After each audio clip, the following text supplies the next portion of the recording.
오늘도 놓치지 말고 꼭 알아야 할 뉴스들 준비했습니다. 스픽스가 콕 집어주는 뉴스 스콕스. 전 시사평론가 김성환입니다. 제 앞에 세금 환급 받았다고 받게 될 것 같다고 좋아해야 되는데 왠지 불안하다고 말하는 김민하 평론가 나와 계십니다. 안녕하세요. 안녕하세요. 네.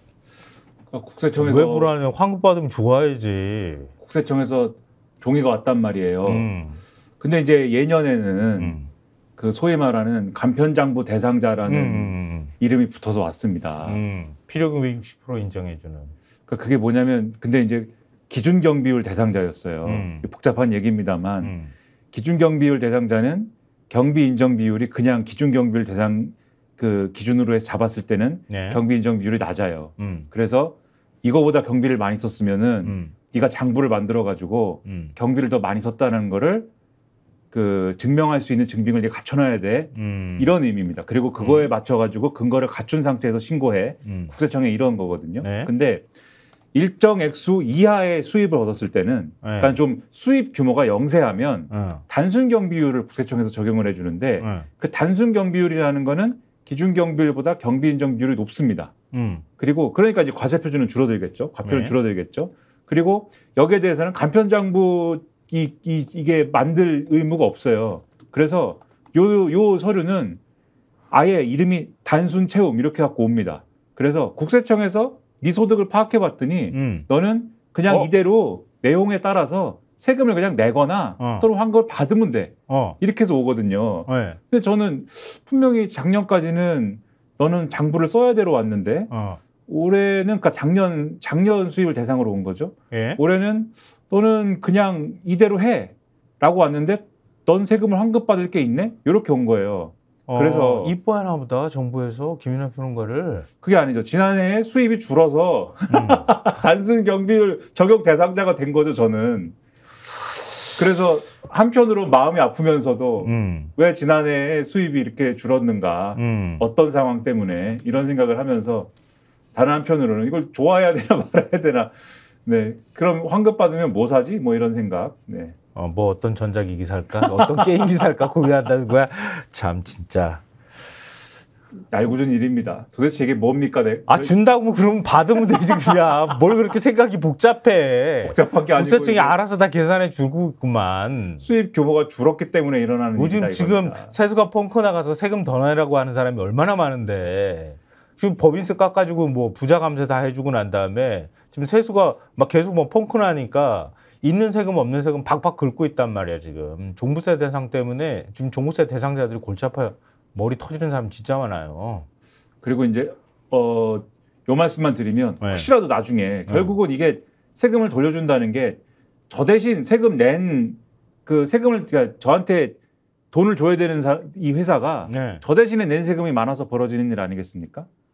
그렇죠? 제가 낼 세금을 먼저 떼고 냈기 때문에 그렇게 해줄 리가 없는데. 근데 이게 혹시 잘못된 거면 나중에 토해내라고 하는 게 아닌가 이런 걱정이 또 있어서 온갖 저는 이제 무슨 일이 생기면 일단 나쁜 일부터 생각을 해요. 절대 사고는 안 칠 스타일이구나. 나쁜 일이 일어날 가능성부터 생각하기 때문에. 그 MBTI는 뭐지 이거는? 네? MBTI는 뭐라고 설명해? MBTI는 저는 MBTI인가? INTP이기 때문에 네, 모르겠습니다. 뭔지는 그냥 부정적인 사람이죠. 뭐. 네. 알았어. 참 진짜 세금 얘기로 한 5분 그러니까 갔네요. 팔자 벌써. 편한 소리 하고 있다 진짜. 갑자기 괜히 물어봤다는 생각이 들었어요. 하여튼 자 그러면은 오늘 신문 얘기로 넘어가야 될 텐데요. 저희가 지금 어떤 거를 주제로 먼저 올릴까 고민을 했는데요. 일단 신문의 흐름을 따라가는 게 좋겠다 이렇게 생각을 했습니다. 사실 저희가 관심을 갖는 부분은 따로 있기는 하지만 그래도 한중일 정상회의를 했기 때문에 그 정상회의 결과에 대해서 신문들이 분석한 내용부터 저희가 전해드리도록 하겠습니다. 자, 신문 조선일보 일면 보여주십시오. 자, 한중 일은 없네. 한중 외교안보 2+2 대화가 된다. 이걸 일면에다 올렸고요. 그 다음에 동아일보 한중 FTA 문화 법률로 확대 추진. 그래서 한중 FTA에서 한미 FTA 2단계 협상에 들어가기로 했다. 문화 법률이라는 게 2단계 서비스 분야를 얘기하는 겁니다. 거기로 확대 추진하기로 했다라고 합의한 내용을 올렸고요. 그 다음에 한겨레 신문 보여주십시오. 자, 조선일보하고 동아일보를 섞어놓은 지면을 만들었다고 생각하시면 돼요. 한중 외교안보 대화 신설 그리고 또 FTA 협상 재개 이렇게 두 가지를 다 섞어서 한겨레 신문은 일면을 만들었습니다. 한중일 정상회의 결과에 대한 신문들이 주목하는 부분은 크게 두 가지일 것 같아요. 정확하게는 네. 약간 설명드리면 네. 한중일 정상회의 자체는 아마 오늘 진행이 될 것이고 그에 앞서서 어제 한중 간에 그리고 한일 간에 양자회담을 그렇죠. 개별적인 양자회담을 한 것이고 거기서 나온 결론이 지금 보시듯이 한중 간에 이제 외교안보 관련해서 2+2 회의를 앞으로 합시다. 요거하고 한중 FTA에 관련된 뭔가 협의를 앞으로 하던 것이 있는데 계속 합시다. 요게 이제 합의가 됐다라는 것에 비중 있게 지금 신문들이 전하고 있다라는 내용입니다. 그럼 따로따로 한중, 한일 이렇게 회담에서 어떤 내용이 나왔는지 분리해서 저희가 좀 설명을 해드리겠습니다. 동아일보 3면 보여주십시오. 자, 이렇게 되는 겁니다. 중 한한령에 막혔던 관광 등 서비스장 개방 협상 4달 재개. 그러니까 협상을 이제 시작하기로 합의했다는 거예요. 그리고 한중 외교안보 대화 4달 첫 회의, 사드 후 중단됐던 채널 급높여 재개. 이렇게 두 가지가 사실은 아까 한겨레 신문에 두 가지를 섞어놨어요. 그래서 제가 말씀드렸던 거잖아요. 그게 위아래로 기사로 배치되어 있다고 생각하시면 돼요. 하나는 경제 부분, 하나는 외교 안보 부분. 이렇게 지금 그 동아일보가 지면을 그렇죠. 설명드리기 좋게 그렇게 편집을 해놔서 저희가 동아일보 3면을 보여드린 거예요. 그렇죠. 그래서 요거의 맥락을 좀 설명해드리면 일단 외교안보 2+2 회담이라는 거는 양국 외교부와 국방부가 참여를 하는 겁니다. 한국, 중국에 6월 중순에 첫 회의를 개최하기로 했다라는 건데 그러니까 외교안보 대화를 하자라는 거 아니겠습니까? 근데 제안 자체는 중국이 먼저 했대요. 그럼 왜 중국이 이것을 제안하느냐? 지금 미국이 중국에 대해서 사실은 본질적으로는 경제적 압박입니다만 경제적 압박을 하면서 그러면서 명분은 외교안보를 들고 있는 거잖아요. 그러니까 외교안보적 위협이나 이런 것들 때문에 경제적으로 관세라든가 또는 뭐 이전에도 말씀드렸습니다만 틱톡의 뭐 매각 강제 매각이라든가 이런 카드를 들고 압박을 하는 것이기 때문에 거기에 대해서 뭔가 그럼 중국은 한국하고 뭔가 이 외교안보 관련 사안 대화를 해서 이것을 돌파하겠다. 이런 입장이 아니냐. 일단 외교 그 경제 부분에 있어서 공급망 문제라든가 이런 거에 대해서 미국이 굉장히 압박하고 있잖아요. 그러니까 중국 입장에서는 미국이 저렇게 하고 있는데 새로운 어떤 출구 같은 게 필요하니까 유럽 쪽으로 좀 시선을 돌린다거나 아니면 지금 한국 쪽으로 시선을 돌린다거나 양쪽으로 좀 출구를 만들고 싶어하는 그런 욕구가 있다는 거잖아요. 그렇죠. 근데 이게 경제 논리로만 지금 하는 게 아니라 앞서 말씀드렸듯이 미국이 외교안보 논리를 가지고 경제적인 것을 건드리고 있기 때문에 가령 뭐 대만 문제도 그런 거고 다 그런 거지 않습니까? 그러니까는 중국도 경제 문제를 목표로 해서 왔지만 그래서 사실은 지금 리창 총리가 온 거거든요. 시진핑 주석이 안 오고 경제 얘기를 하기 때문에 그런 것을 그런 목적으로 왔지만 명분은 외교안보다를 보여주고 싶고 얘기하고 싶기 때문에 굳이 외교안보 2+2 대화를 하겠다라고 지금 주장하고 있는 게 아니냐 그런 거예요. 그래서 오늘 언론 보도를 내용을 쭉 보면은 결국은 목적은 중국이 공급망 교란 위기의 충격파를 줄일 수 있는 어떤 그러한 것들을 보여주기 위해서 그리고 그런 시도를 하는 거고 우리 입장에서도 어쨌든 또 중국하고의 관계가 미국하고의 관계나 이런 것들을 강화하면서 경제적으로는 또 어려워질 수 있는 것이기 때문에 이미 어려워졌지. 그렇죠. 이 부분을 또 그냥 놓치고 갈 수는 없는 거지 않습니까? 그래서 중국이 제안하는 것을 우리도 받는 차원이다. 그래서 외교안보 대화가 이제 진행이 되는 건데 문제는 외교안보 대화라고 하면 외교안보 고유의 이슈를 이 회의에서 다룰 수가 있어야 되는데 그러면 오늘 한중일 회의에서 주목해서 만약에 여기서 성과가 나온다라고 하면 뭘까라는 거에 대해서 언론은 그럼 예를 들면 한반도 비핵화라든지 이런 거에 대해서 즉 북한의 어떤 그 비핵화라든지 이런 거에 대해서 중국이 힘을 실어주는 거냐 여기에 관심을 갖고 있는 것 같아요. 그래서 사실은 조선일보 같은 신문은 그것에 관심이 있으니까 일면에 저렇게 외교안보 대화 2+2 하는 거에 대해 방점을 찍은 건데 사실 대부분의 전문가들은 거기까지는 못 나갈 거다. 못 나갈 거다. 왜냐하면 지금 말씀드렸듯이 얘기할 것 같으면 어제 진즉에 얘기했어야지. 리창이. 그렇죠. 어제 이 핵심 부분은 경제 문제이기 때문에 이런 구도에서 그래서 조선일보가 일면에 저렇게 힘은 실었지만 관심이 있어서 실었지만 그건 어려울 것 같고 동아일보가 아까 일면에 보시면은 지금 기사 설명드리기 전에 이 지금 FTA 관련해서 이제 얘기를 하면서 문화 법률로 확대 추진 이렇게 이 제목을 달았지 않습니까?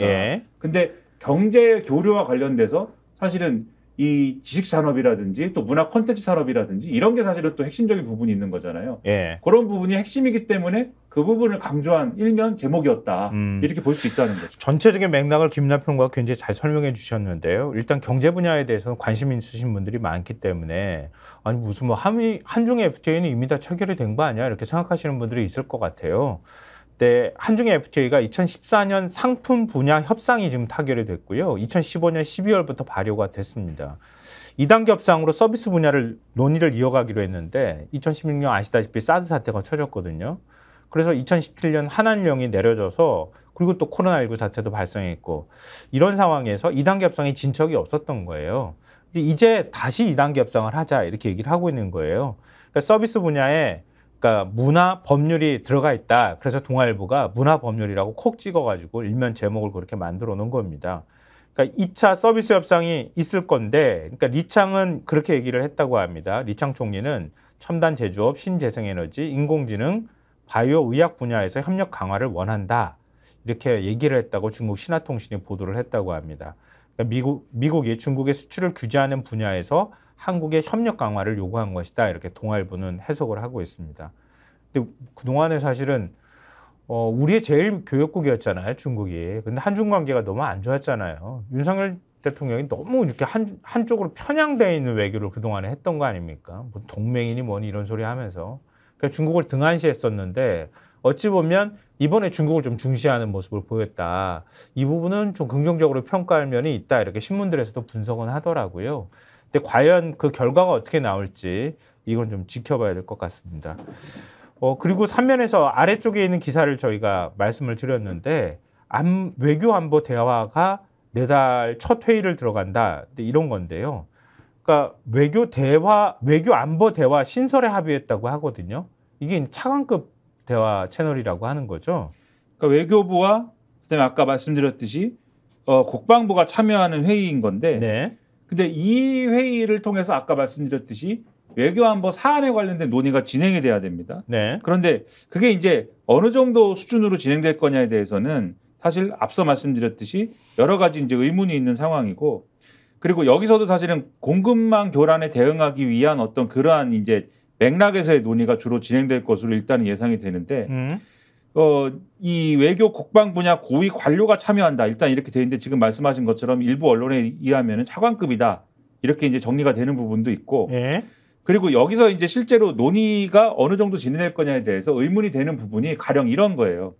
그러니까 쉽게 이 논의가 진행되려면 앞서 말씀드린 것처럼 북한에 대한 문제 그리고 대만에 대한 문제 이런 것들이 풀려야 되지 않겠습니까? 이런 대화의 내용에서. 네. 그런데 한겨레 기사에 보면은 북한, 대만 문제 등 구조적 난제들은 신설되는 외교안보 대화에서 가능한 범위에서 관리해 나가는 것으로 보이는데 양국이 어느 정도 이를 진전시킬 수 있을지 미주사라고 돼 있는데 가령 이 부분을 얘기를 하고 있어요.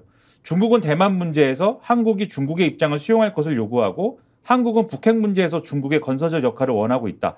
그런데 이날 정상회담에서도 윤 대통령은 북한과 관련해 리 총리에게 중국이 안전보장이 사회상임이사국으로서 평화 보루 역할을 수행해 달라고 당부했는데 리 총리가 어떤 답을 했는지는 공개되지 않았다. 그러니까 여기에 대해서는 얘기를 안 하는 거다. 북한에 대해서 중국은 이렇게 돼 있고 중국의 발표문을 보면은 윤석열 대통령이 한국은 하나의 중국 원칙을 견지한다. 그걸 밝혔다는 내용이 있는데 네. 한국의 발표문에는 이 내용이 언급되지 않았다. 이렇게 되어 있습니다. 그러니까 하나의 중국 원칙이라는 거는 대만 문제하고 긴밀하게 연결되는 문제지 않습니까? 근데 중국은 한국 대통령이 하나의 중국 원칙을 어쨌든 다시 한번 밝혔다라고 얘기를 하는데 우리 측 발표문에 그게 없다라고 하는 거는 이 부분도 껄끄럽기 때문에 굳이 어떤 합의된 상태의 어떤 얘기는 안 했다라는 거잖아요. 그렇다고 보면은 외교안보 대화 이 부분을 통해서도 이 대화를 신설한다고 해서 이 부분과 관련된 어떤 고유의 의제에서 뭔가에 진행되는 어떤 돌파구가 마련된다든지 이런 걸 기대하기는 어렵다. 이런 평가가 대세인 것 같습니다. 일단 그동안에 경제 분야에 대해서 우리가 좀 불이익을 많이 받았다 이런 얘기를 많이 했는데 그 부분에 대한 협상이 시작된다거나 이런 부분들은 좀 긍정적인 신호로 평가는 할 수 있을 것 같아요. 어디까지 이제 결과물을 내놓을지 모르겠지만 윤 대통령의 사고가 좀 했기를 바랍니다. 그죠? 어쩔 수 뭐 없는 이념이 우선이니 어쩌니 그렇죠. 이런 소리 하면서 어쩔 수 없는 측면이 있을 겁니다. 그 경제적인 영향이나 이런 거를 계속 무시하고 갈 수는 없는 것이고 그리고 보수 내에서도 보수 언론이나 또 보수적인 전문가들 내에서도 네. 이게 예를 들면은 뭐 한미일 간의 협력이나 이런 거를 뭐 추구하는 것은 추구하는 것대로 하지만 네. 중국과의 관계에 있어서 이 한미일과의 협력 때문에 중국과의 관계가 악화되는 것을 그냥 계속 내버려 두는 것은 사실 어떤 외교안보 전략으로도 설명할 수 없는 것이다. 그런 지적이 계속 나왔거든요. 아니 그러니까 우리가 흔히들 얘기하잖아요. 한미일 동맹을 강화하면 군사 협력을 강화하면 북중로가 뭉칠 수밖에 없다 이렇게 얘기를 하잖아요. 우리 입장에서는 중국을 우리 쪽으로 끌어들여 가지고 이 러시아하고 북한이 움직이는 것에 대해서 중국이 일정하게 좀 견제하는 역할을 할 수 있도록 해주는 게 우리한테 유리하잖아요. 필요한 건데 그동안에 중국과의 관계가 너무 소원했던 거지. 너무 이제 배척을 했다고 해도 과언이 아닐 정도로 좀 국익을 하나도 챙기지도 못했고 뒤늦게 역시 지지율이 떨어져야 되나? 총선에서 패배해야 되나? 그런 생각도 좀 들고요. 뭔가 좀 성과를 내고 싶은 욕심이 좀 있었던 것 같습니다. 그러면은 한중 정상회담은 이런 얘기가 나왔고 그러면 한일 정상회의 때는 어떤 얘기가 나왔을까? 한번 볼까요? 동아일보 사면 보여주십시오. 네, 저렇게 했습니다. 이 제목만 봐도 기분이 별로 안 좋은데요. 라인 야후 사태와 관련해서 윤석열 대통령이 라인 사태는 한일 관계와 별개다 이렇게 얘기를 했다고 하는 거고요. 기시다 일본 총리는 보안 유출 사건일 뿐이다 이렇게 의미를 좀 축소해서 발언을 했네요.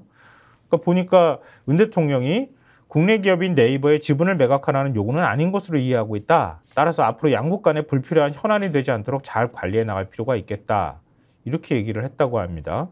근데 기시다 총리는 일본 총무성의 행정지도는 한국 기업을 포함해 외국 기업들의 일본에 대한 투자를 계속 촉진하겠다는 기존의 입장의 불변이라는 원칙 하에서 이해되고 있다. 아주 일본 애들이 이렇게 말 뱅글뱅글 이렇게 돌리는 거 잘해.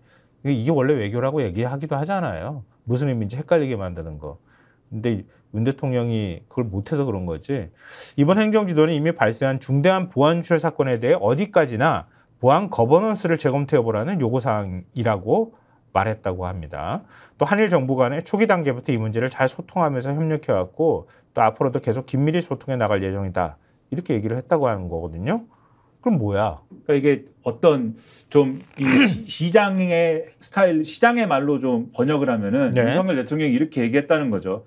자, 그러니까 너희가 문제 삼는 게 네이버한테 지분을 팔으라고 한 건 아닌 거지? 이렇게 얘기했는데 그걸 왜 자기가 그렇게 질문을 해? 그렇죠. 네이버 라인 야후한테 너네 왜 그랬어? 이렇게 질문을 해야지. 아닌 거지? 이렇게 질문하는 게 너네 뭐야? 꼭 지분을 팔으라고 하는 거는 아닌 거지? 이렇게 얘기했는데 기시다 총리가 그럼 지분을 팔으라는 게 아니고 보안 점검에 있어서의 보안 거버넌스에 대해서 한번 다시 생각해 보자. 우리가 지금 보안 거버넌스가 뭔지 잘 모르겠는데 하여튼 그런 거에 대해서 좀 좋은 게 좋은 걸로 하자는 거지 뭘 그런 걸 복잡하게 얘기하고 자 한잔해 이제 이렇게 한일 관계는 여전히 좋아. 네, 이런 분위기로 대화를 했다. 그러면은 어떤 시선에서 보면 오늘 이 사실은 보수 언론 같으면은 보수 언론의 시선에서는 이게 그래도 윤석열 대통령이 이게 어쨌든 국내적인 비판이 있기 때문에 먼저 기시다 총리한테 얘기를 꺼낸 거예요. 라인에 대한 얘기를 먼저 꺼내고 그리고 거기에 대해서 기시다 총리가 저희 그런 거 아닙니다. 라고 하는 얘기를 했기 때문에 윤석열 대통령이 얘기를 그러한 답변을 이끌어낸 겁니다. 이런 톤으로 지금 보도를 하고 있거든요.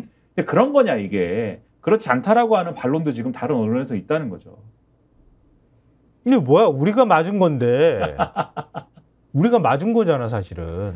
너 왜 때렸어 이렇게 얘기를 해야 되잖아. 그렇죠. 지금 때린 거 아닌 거지?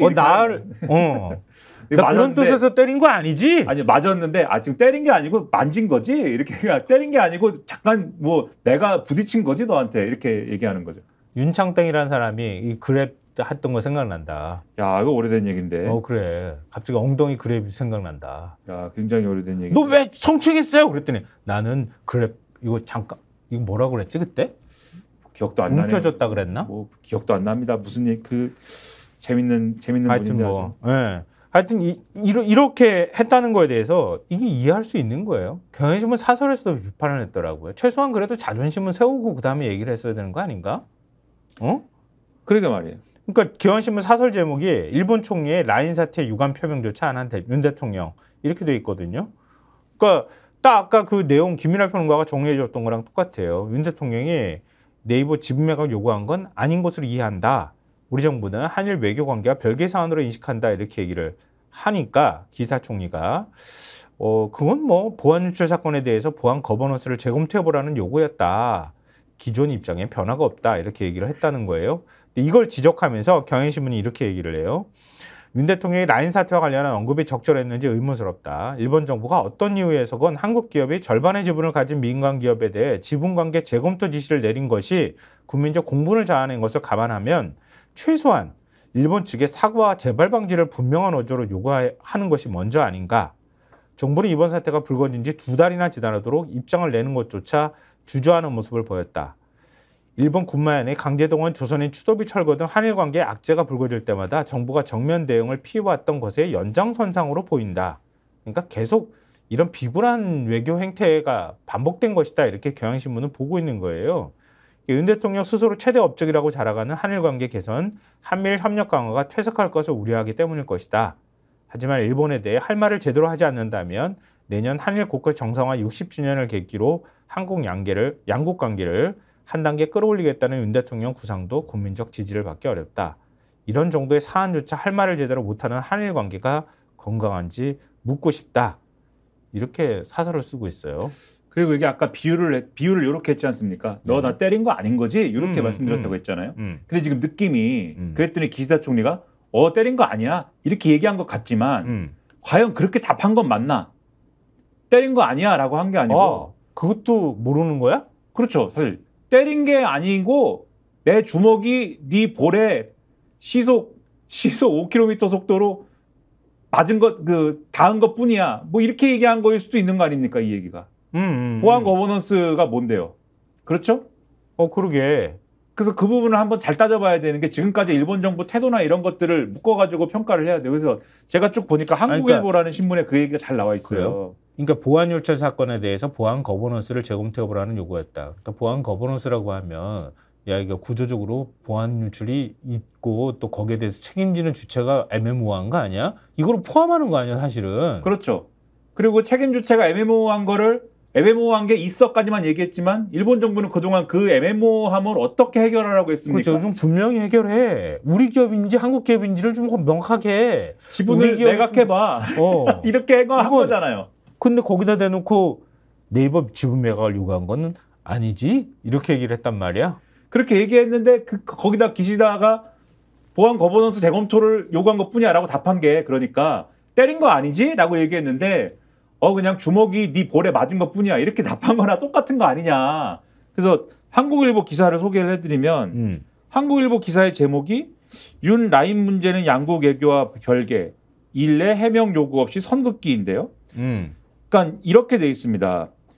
이 부분에 대해서 일본 총무성이 라인 야후의 모회사 네이버와의 자본관계 조정을 요구한 행정지도를 두고 이례적 처분이라는 지적이 나오는 상황에서 이에 대한 문제제기 없이 봉합하는 데 방점을 찍은 것으로 해석할 수가 있다. 윤석열 대통령의 발언은 지난해 11월 개인정보 유출 이후 일본 총무성은 3월과 4월 두 차례에 걸쳐 행정지도에 나섰고 이를 두고 국내에서 네이버의 자본 매각을 압박하기 위한 일본 정부의 수선이라는 비판이 제기가 됐고 논란 이후에 늑장 대응이라는 비판을 받던 우리 정부는 7월까지 제출하는 행정지도 답변서에 네이버의 자본 매각이 포함되지 않는다는 사실을 확인하면서 지단에 나섰는데 이 때문에 국익과 직결되는 부분에 대한 문제제기 필요성에도 불구하고 윤 대통령이 먼저 선을 그은 거는 납득하기 어렵다라는 지적이 나온다라는 거고 윤석열 대통령의 발언에 기시다 총리는 행정지도의 정당성을 강조하는 데 방점을 찍었는데 보안 거버넌스와 자본관계가 어떤 연관성이 있는지에 대한 설명 없이 행정지도에 문제가 없다는 것을 강조한 것이다. 그러니까 지금 말씀하신 대목이에요. 보안 거버넌스하고 자본관계에 어떤 연관성이 있는 거냐가 사실 핵심인데 그건 얘기를 안 했다라는 거고 오히려 지난 3월에 일본 참의원 총무위원회에서 마스모토 다케아키 총무상 그러니까 총무성이 이 모든 걸 사실은 지시한 거지 않습니까? 그러니까 총무상이 뭐라고 했느냐. 라인야와 네이버를 향해서 상당한 수준의 자본적 지배를 받는 관계의 재검토를 포함한 경영체제 검토를 요구했다. 이렇게 발언을 했는데 즉 행정지도가 자본 문제와 연관된다는 설명 아니냐. 그러면 지금 기시다 총리의 발언은 지금 보안 거버넌스가 어쩌고 저쩌고 한 얘기는 총무성은 기시다 내각에 있는 총무성이잖아요. 그렇죠. 총무성 입장과 배치되는 게 아닐 거 아닙니까? 그렇죠. 보안 거버넌스 어쩌고 저쩌고 하는 거는 지금 자본 관계의 재검토를 얘기하는 게 다 포함이 되는 거죠. 그러면 말귀를 못 알아듣는 거야. 말귀를. 그런데 거기다 대고 말귀를 못 알아듣잖아. 거기다 대고 계속 저기 지분 매각을 요구하는 건 아닌 거지 이렇게 얘기하는 거죠. 근데 아까 이렇게 스쳤다고 그렇게 표현하는데 좀 유식하게 표현하면 내 몸의 일부가 내 의지와 무관하게 슬쩍 닿았을 뿐이에요. 그리고 너 때린 거지? 그러니까 이렇게 답변한 거잖아. 내 몸의 일부와 당신의 피부가 잠깐 그렇죠. 스치듯이 접근한 것은 틀림이 없어요. 뭐 아니 그런 거예요. 뭐 이 정도지. 주먹이 같다 이렇게 표현 안 하고 내 몸의 일부 뭐 이렇게 표현한 한 정도 그 정도 애매하게 표현한 거랑네. 그렇죠. 그냥 고개를 끄덕이면서. 아, 네. 그렇지. 네. 주먹은 온 거 아니지. 너의 몸의 일부가 스친 거지. 아니 그 정도도 말귀를 못 알아들었다 내가 보니까.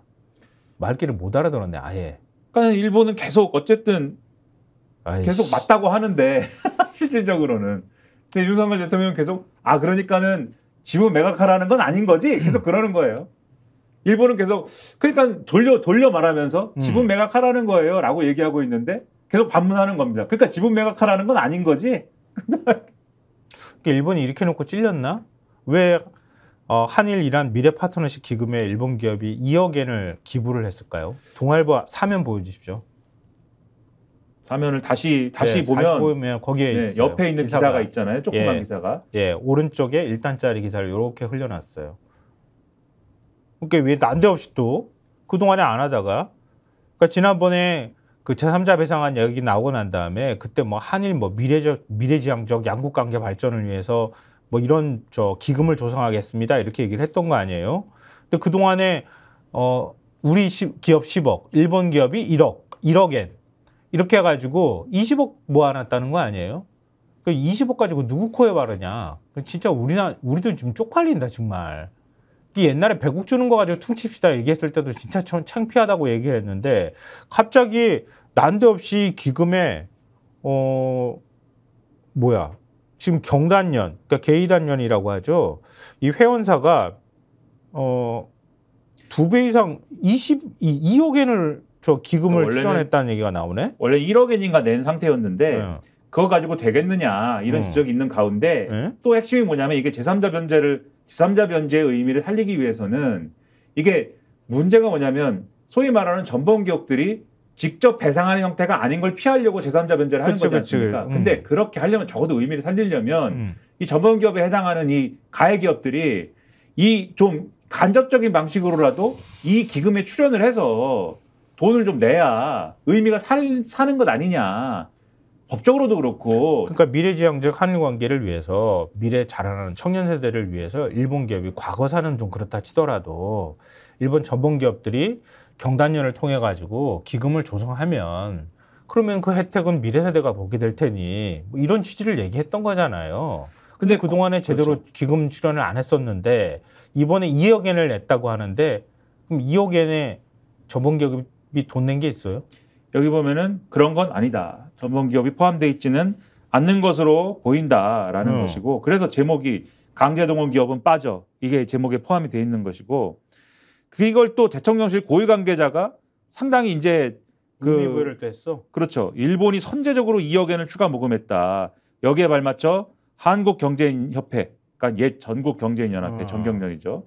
에서도 재단의 기금을 확충하고 양국 청년 미래 세대가 보다 활발하게 교류할 수 있도록 해나가고자 한다. 이렇게 얘기를 하면서 의미부여를 막 했고요.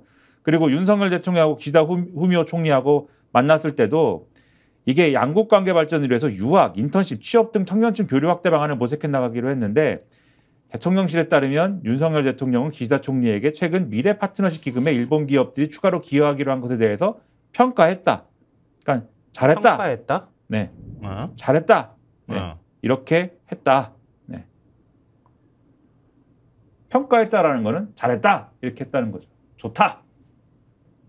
진짜 코 묻은 돈 주고 진짜 뭐 코가 묻었는지 뭐가 묻었는지는 모르겠습니다만 뭐 쪽팔리게 진짜 20억이 뭐냐? 20억도 아니지 지금 엔화 가치 떨어져 가지고 이걸 받아 가지고 잘했다. 그 얘기할 만한 수준이 되나? 이 정도 금액 가지고 되겠어요? 말도 안 되는 소리 하고 있어 정말. 일본 기업들 입장에서는 진짜 껌값이야 껌값. 그것도 뭐 경단련 차원에서 낸 거잖아. 굳이 얘기하자면 정경련이 어디다가 그 정도 돈 냈다고 하면은 그게 뭐 대단한 일이라고 평가할 수 있겠어요? 근데 말이 안 되는 건데 왜 이 시점에서 냈을까? 일본 기업이. 한일 관계 우리 잘 되고 있어요. 라인 야후 사태도 있고 뭐 한일 관계 별로 안 좋고 삐걱된다고 얘기를 하니 그거 아니에요. 우리 또 기시다 총리가 윤 대통령하고 또 관계가 좋고 잘 만난다고 하니 우리가 선물 하나는 줘야 되지 않겠어? 뭐 그래가지고 2억엔 이렇게 냈다고 봐야 되나? 게이단렌이 뭐라고 게이단렌 측이라고 해서 요미우리 신문의 이 보도에 코멘트가 나오거든요. 네. 한일 양국을 둘러싼 정세가 엄중하고 예단을 불허하는 상황이라 한층 더 파트너십의 강화가 요구된다. 이렇게 얘기했답니다. 뭐 윤 대통령 체면 살려주기용 돈이라고 봐야겠네. 그러한 해석도 지금 그렇지? 가능할 것 같아. 그렇죠. 보니까. 그렇죠. 근데 그 돈 가지고 뭔가 뭐 일을 좀 벌일 수는 있겠어요? 지금 벌이기가 어렵다고 하는 거를 중앙일보 5면에서 보여주고 있습니다. 중앙일보 5면 보여주십시오. 징용 피해자 제3자 변제에 120억 더 필요. 한일 기업 참여를. 이게 뭔 말이에요? 120억이 더 필요하다고? 그러니까 이게 지금 인터뷰 기사인데 일제 강제동원 피해자 지원재단 이사장을 맡고 있는 심규선 이사장이 예? 중앙일보랑 이 인터뷰를 진행을 한 겁니다. 예? 근데 이 재단은 윤석열 정부가 지난해 3월 결단한 강제징용 제3자 변제 해법을 실제 이행하는 역할을 맡고 있는데 네. 그러니까 재단이 판결을 통해 확정된 배상금, 지원이자를 피해자에게 대신 지급하는 그걸 하는 재단이에요. 여기는. 네, 맞아요. 네. 그래서 이 판결이 확정된 피해자 15명 가운데 제3자 변제안을 수용한 11명이 판결금을 받은 상황인데 네. 이 지금 계속 이제 받을 사람들은 계속 이 추가로 늘어나고 있다는 겁니다. 그래서 피해자 52명이 추가로 승소 판결을 확정받은 상황에서 네. 현재 계류 중인 다른 소송에서도 원고가 승소하면 같은 방식으로 판결금과 지연이자를 지급할 것이라는 게 정부의 입장이기 때문에 네. 이 심 이사장은 정부의 약속을 반드시 지켜야 된다. 그런데 이 정부의 약속을 지키기 위해서는 지금 대부분의 승소사 측을 접촉해 본 결과 90% 이상의 제3자 변제를 수용한다고 하기 때문에 최소 120억 원 안팎의 이 돈이 더 필요한 상황이다. 이렇게 얘기를 하고 있는데 지금 이 현재 남은 돈이 3억 원에 불과하다.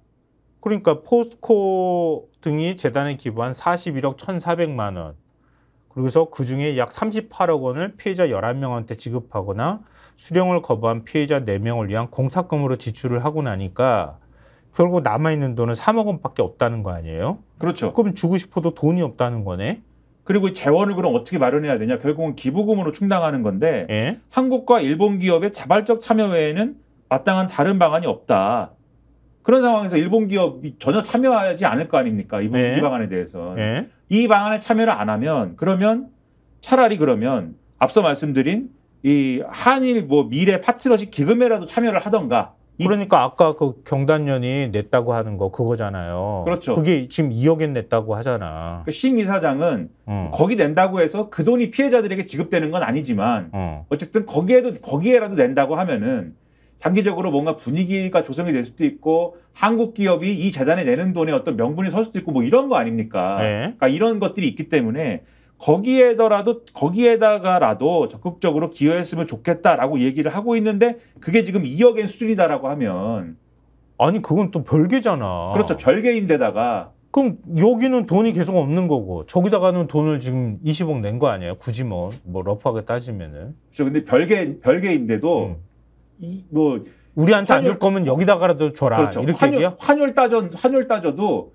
20억이 됩니까? 20억이 아니 한 17억밖에 안 돼. 그렇죠. 17억밖에 안 되죠. 근데 예를 들면 일본 기업들이 우리가 그 법적인 어떤 부분 때문에 우린 인정 못하는 얘기지만 법적인 부분 때문에 요 재단에 못 내고 한일 간의 그 미래 파트너십 기금에다가 한 200억 우리 돈으로 한 200억 내겠습니다. 이렇게 분위기를 조성하면 예를 들면 한국 기업이 일본 기업이 저기다 200억 냈으니까 우리 재단에다가 그렇죠. 우리도 한 200억 모아서 내자. 뭐 200억이 아니더라도 100억이라도 내자. 이렇게 갈 수도 있는 거잖아요. 사실 이게 뭐 그치, 일본 기업이 저렇게 뻗대니까. 그리고 특히 그 일본 기업이 내는 돈이라면 거기에 전범 기업이라도 참여를 하면은 어떻게든가 얼기설기 뭐 의미를 만들 텐데 그런 분위기는 전혀 살지 않는 상황에서 2억엔 내구선 지금 제3자 변제라는 거는 정부가 지금 추진하는 그 방안인데 작동도 안 하게 생긴 상황에서 네. 한일 미래 파트너십 기금에 2억 원 일본 기업이 냈다는 거에 대해서 대통령이 평가를 하고 대통령실이 잘했다 이렇게 얘기하는 게 뭐냐는 거예요. 그러니까 그 얘기를 하고 싶은 거예요 지금. 근데 기금에 있는데 기금은 기금대로 여기 있고 그럼 재단은 재단에 또 돈이 있어야 되는데 재단의 돈은 3억 원밖에 안 남았고 여기 기금은 그렇게 따지면 또 기금은 또 돈이 많네. 이것도 쥐꼬리지만 내가 보니까 그럼 도대체 재단을 운영할 의지가 있는 거야 없는 거야? 그게 말입니다. 앞으로 계속 배상 판결 나올 텐데 그 조 단위의 돈이 필요하다는 소리를 하고 있는데 그냥 피해자들 다 돌아가시길 바라는 거네. 시간 이럴 거면 끌면서. 제3자 변제를 왜 추진을 한 겁니까? 그러면 이렇게 무책임하게 할 거면 오므라이스 먹고 싶어서. 그건 그냥 가서 드셔도 되는데 그냥. 가서 아니 폼나게 드시고 싶어서. 오므라이스는 참입니다. 진짜 할 말이 없습니다. 이렇게 놓고 그러니까 이거 대통령 체면 세우기용 외교를 하는 거야. 뭐야 이게 뭐 하는 짓인지 모르겠어 정말. 이게 도대체 철학이나 역사관이 있는지 모르겠어. 욕을 안 할 수가 없어 진짜. 또 빨리 다음 소식 가야 됩니다. 갑시다. 예, 갑시다. 자, 연금 얘기로 가보죠. 오늘 신문이 두 번째로 비중 있게 다룬 기사는 연금 얘기였습니다. 한겨레 신문 1면 보여주십시오. 자, 저렇게 김진표 연금 보수개혁 21대 국회에서 끝내자 이렇게 제안을 했다고 하는 건데요. 지난주에도 저희가 한번 말씀드렸던 것 같은데요. 이재명 대표가 21대에서 논의해왔던 연금개혁 특위에서 논의하고 또 연금개혁 특위 산하 공론화위원회죠. 거기에서 이제 논의를 하고 했던 것처럼 그동안에 이제 논의가 굉장히 성숙됐던 거 아니에요. 그러니까 보험료는 26년 만에 9%에서 13%로 올리는 거. 이게 사실 제일 중요하잖아요. 보험 요금을 올리는 거니까. 이게 국민적 저항이 있을 거기 때문에 눈치 보여서 못했던 거잖아요. 대신에 이제 소득대체율이라고 하는 거. 40년 동안 연금을 부었다고 가정할 때 그때 소득이 100만 원이면 나중에 40만 원을 줄지 42만 원을 줄지 4만 원을 줄지 이걸 가지고 지금 그동안에 논쟁이 있었다는 거 아니에요. 현재 42만 원을 주는 걸로 돼 있잖아요. 설계상으로는. 근데 국민의힘은 43만 원을 주자 이렇게 얘기를 하는 거고 민주당은 원래 50만 원을 주자고 얘기했다가 45만 원을 주자 이렇게 얘기를 했다는 거예요. 근데 협상을 하다가 국민의힘이 44만 원을 주는 건 어때 이렇게 얘기를 했다는데 민주당이 그동안에 이걸 안 받았었는데 이재명 대표가 그럼 44만 원도 받읍시다. 받을게. 개혁하는 게 더 중요하니까. 받는 것도 중요하지만 일단 기금 고갈이 2064년에 빵원이 된다니 기금 고갈을 최대한 늦추기 위해서라도 돈을 조금 더 내는 게 중요하지 않겠느냐. 그래서 13% 내는 걸로 합시다. 이렇게 얘기했는데 그러고 나니까 그동안에 연금개혁 추진하겠다고 대통령이 막 얘기하다가 갑자기 뭐야? 뻗대고 지금 안 한다는 거 아니에요. 협상을. 그러니까 김진표 국회의장이 이 모수개혁이라는 게 방금 전에 제가 말씀드렸던 그거예요. 그러니까 그거 그냥 21대에서 끝내버립시다.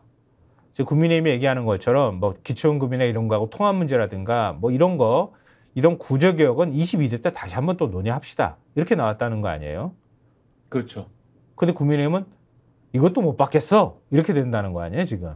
지금 분위기는 그렇다는 겁니다. 뭐야, 내가 너무 많이 설명했나? 아니죠, 네. 네. 그런 말씀입니다. 네.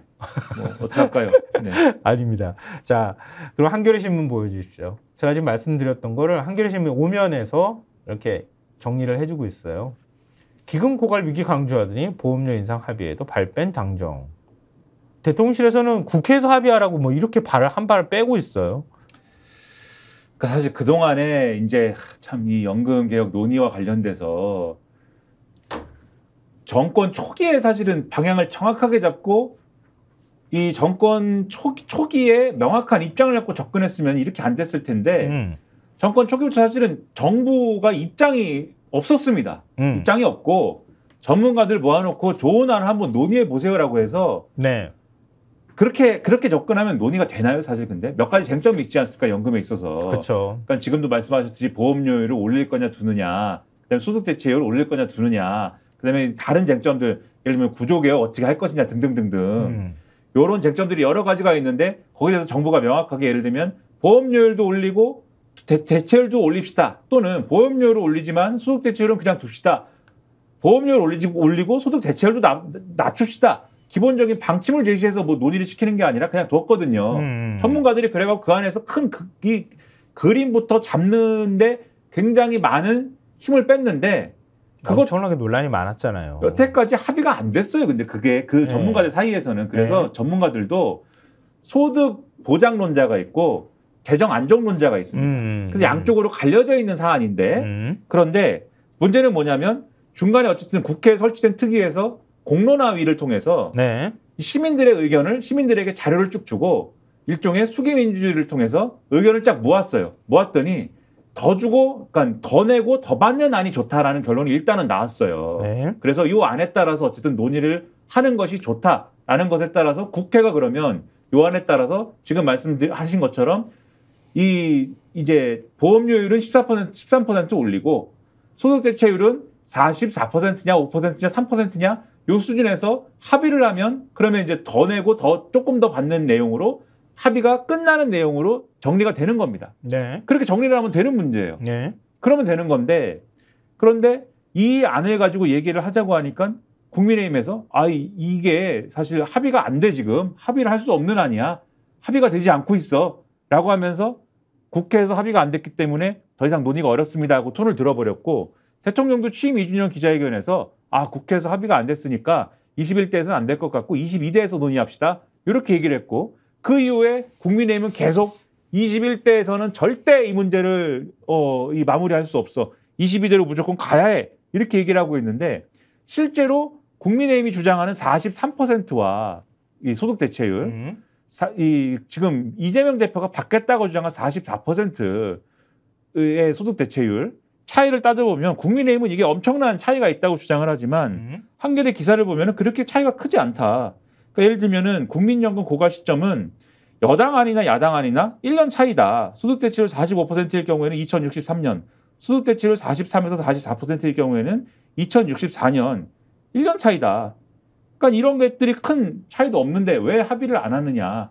이런 지적이 나오지 않을 수 없다는 것이죠. 그럼 무슨 생각으로 저렇게 할까 궁금할 수밖에 없잖아요. 조선일보 사면 보여주십시오. 연금개혁 해병대원 보수 이슈 공략하는 이재명 이렇게 되어 있는데요.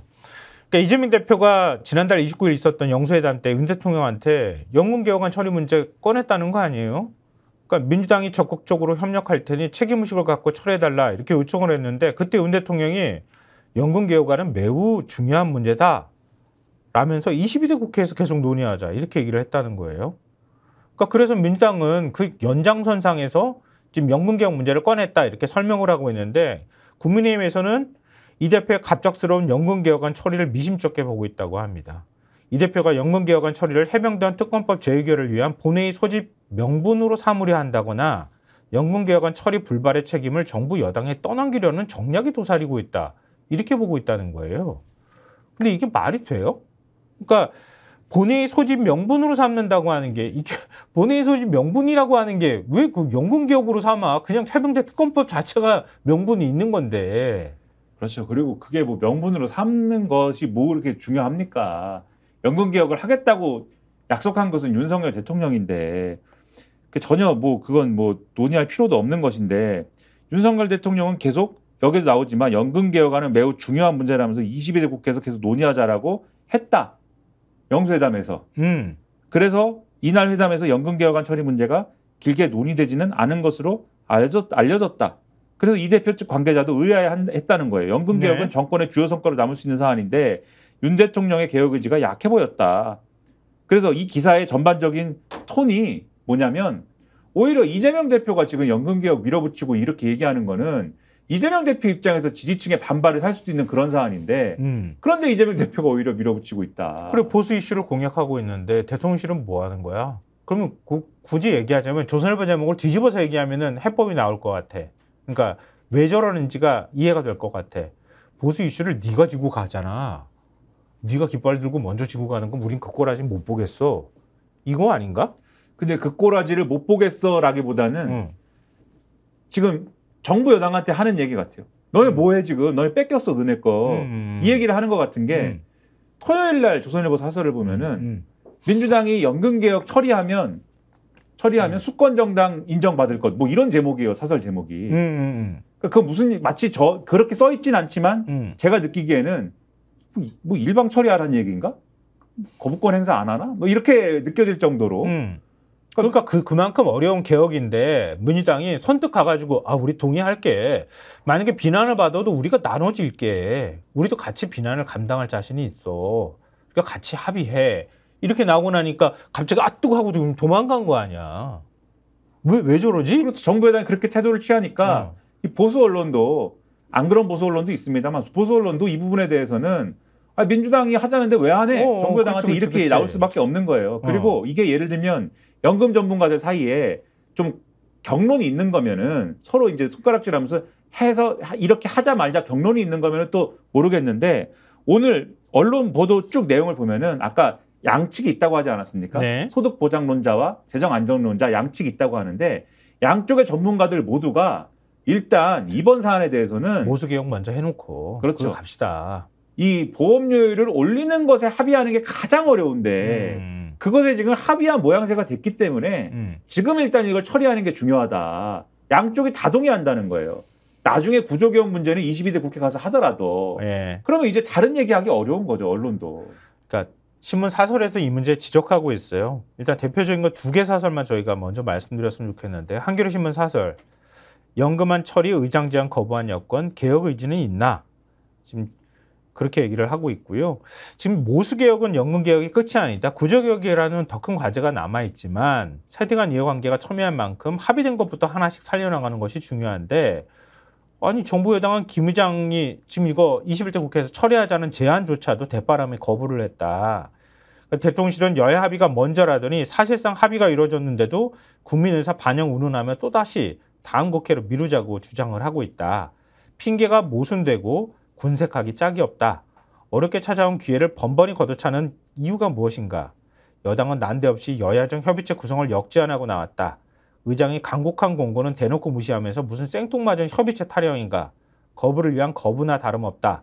계속 이런 태도를 보인다면 연금개혁의 진정성마저 의심받게 될 것이다. 한겨레신문이 이렇게 비판하고 있고요. 동아일보 사설은 김민하 평론가가 소개해 주세요. 동아일보 사설 앞서 말씀드린 여당과 대통령실의 입장을 얘기를 하면서 정부 여당의 주장은 궁색해 보인다. 여당은 기초연금, 공무원연금 등 직영연금과 연계한 전체 구조의 개혁 없이 국민연금만 떼어내 개혁하는 건 문제가 있다고 한다. 하지만 가장 합의하기 힘든 모수개혁을 우선 추진한 뒤에 추가 개혁을 진행하는 것이 합리적이라는데 많은 연금 전문가들이 찬성한다.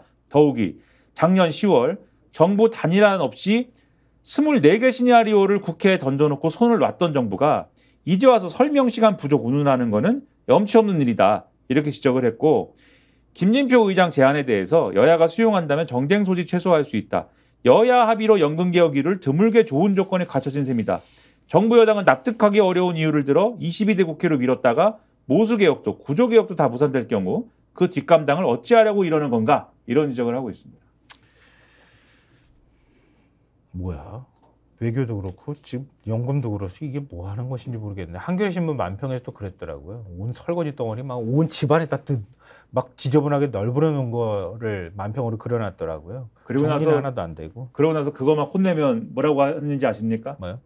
난 설거지거리를 전 정권에 물려받았어. 이렇게 얘기합니다. 아직도 설거지하고 있어? 그렇다고 합니다. 식기세척기는 없나? 하여튼 예. 그리고 최상비 특검 얘기도 안 할 수가 없잖아요. 주말에 굉장히 대규모 집회도 있었고요. 경향신문 일면 보여주십시오. 김기현 사령관이 VIP 경로 재참할했다는 작년 8월 1일 해병대 회의 때 박정훈 대령이 대통령실의 정치적 법적 책임을 보고했다. 이렇게 지금 한겨레신문 일면에서 보도하고 있어요. 경향신문입니다. 경향신문 일면에서. 죄송합니다. 경향신문. 이게 그거잖아요. 그 VIP 경로 언급했다고 하는 거 김기현 사령관이 그 자리에 참석했던 사람이 저도 그 얘기 들었어요 라고 얘기했다고 하는 그 회의를 얘기하는 건데 그때 회의 때 그 박정훈 대령이 이렇게 해가지고 만약에 이런 식으로 그 외부에서 압력을 넣게 되면은 이건 직권남용에 해당이 됩니다 라고 하는 내용을 보고했었다는 거 아니에요. 그러니까 박정훈 대령이 김기한 사령관으로부터 VIP 경로서를 들은 날은 지난해 7월 31일. 그러니까 하루 뒤에 브리핑이 막 취소가 되고 막 이런 날 있지 않습니까? 예. 그날 들은 거예요. 해병대 사령관으로부터. 그리고 다음 날 해병대 무슨 회의를 하는데 네. 그러니까는 그 전날 대책회의였던 그렇죠. 거지 그게. 그렇죠. 그 전날 VIP가 경로에서 이거 안 돼. 사령관이 이렇게 얘기를 하니까 다음 날 박정훈 대령이 그 이후로 우리가 요 브리핑 취소하고 뭐 혐의자를 빼고 이런 거 안 됩니다라는 내용의 이 문서를 적어가지고 네. 그 회의에 갔다라는 겁니다. 그래서 이 문제 회의에 들고 간 문서 제목이 채모 상병 익사 사건의 관계자 변경 시 예상되는 문제점이라는 제목이고요. 한 장짜리였는데 해병대 수사단의 수사 결과 발표 보류 사유에 그러니까 7월 31일 날 수사 결과 발표가 보류되지 않았습니까? 네.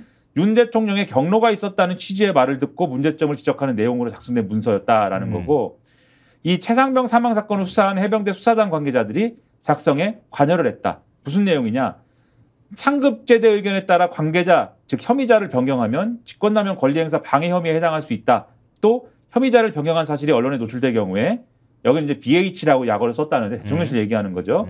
대통령실 및 국방부는 정치적 법적 책임에서 자유롭지 못함 이런 내용을 적었고 사단장을 관계자에서 제외했을 시 그러니까 임성근 1사단장 얘기하는 건데 혐의자에서 빼면 유가족을 납득시킬 수 있는 사유도 없다 이런 내용을 써놨다는 겁니다.